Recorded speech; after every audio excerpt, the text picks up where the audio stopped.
All right, so I live in really close to Quetzaltenango, Guatemala, which is the second largest city. Guatemala is about the size of Tennessee. It's very small, but there's a lot of people. And so I'm working in a health center. My project's name is Maternal and Child Health. And our long-term goal is to train health center staff on the experiential learning cycle and different techniques that you can use to teach people.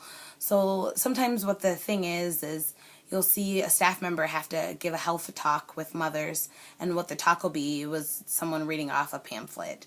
And so sometimes these mothers, many of them still speak an indigenous language called Quiche in my community, so they don't speak much Spanish even, and a lot of them are illiterate just because after having children at young ages they weren't able to go to school. Though trends are changing now, like everywhere in the world. More women are going to school and more women are becoming heads of households, which I love to see in Guatemala. But so our goal is mostly to work with the health center staff and like compartir. So we're sharing kind of ideas about education and how we can educate the community better to see some of our long-term health indicators change. And you learn all about health indicators. So when I got to Guatemala, we did 2.5 months of training.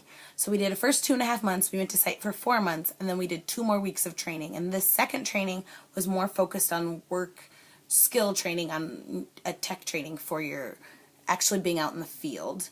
And that was really fun. The first 2.5 months were really hard because you're adjusting to a new culture.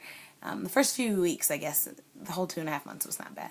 But you're adjusting to a new culture, you are learning how to say things correctly, you are being challenged, especially with language. I found language really hard. I have a Spanish minor, but actually speaking Spanish, I don't think I did so well when I first got into country.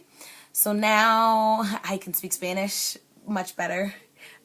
So the language training was some of the best I've ever had in my life.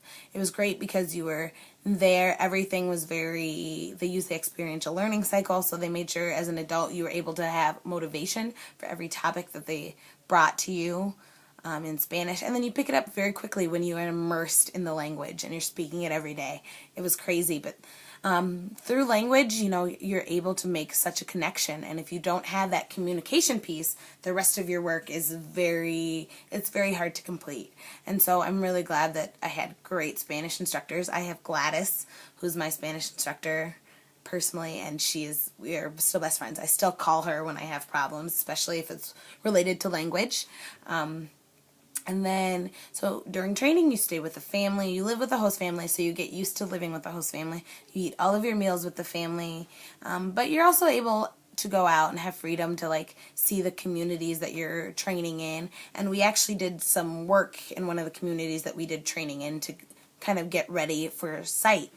So once I got to site, I knew not a lot, but I knew a good amount about the health system and what were some of the health goals, and indicate what the health indicators look like, and kind of what their monitoring and evaluation system looked like. So it was really cool to get there to my health center. I've learned a lot in the last 6 months. I think that's one of your best Peace Corp roles, is becoming a learner, and that's what you do. You just learn every day about something new, which is a great experience. And so I work in my health center. I go every day when they're doing health charlas or health talks, especially with hand washing. It's one of my favorite. I've gotten that charla down with little kids, and so we work on hand washing. I work with pregnancy clubs to worry about, like, we do pregnancy yoga and figure out ways of how you reduce stress during your pregnancy. We talk about the warning signs of during pregnancy and what you should do if any of these warning signs were to occur during your pregnancy or maybe right before your birth. And so it's been really rewarding so far. I feel that my project is only going to go a little bit farther. I hope to get more things kind of official and written on paper and more trainings done. But, it's all with time. I'm just glad I've gotten to make some really great connections.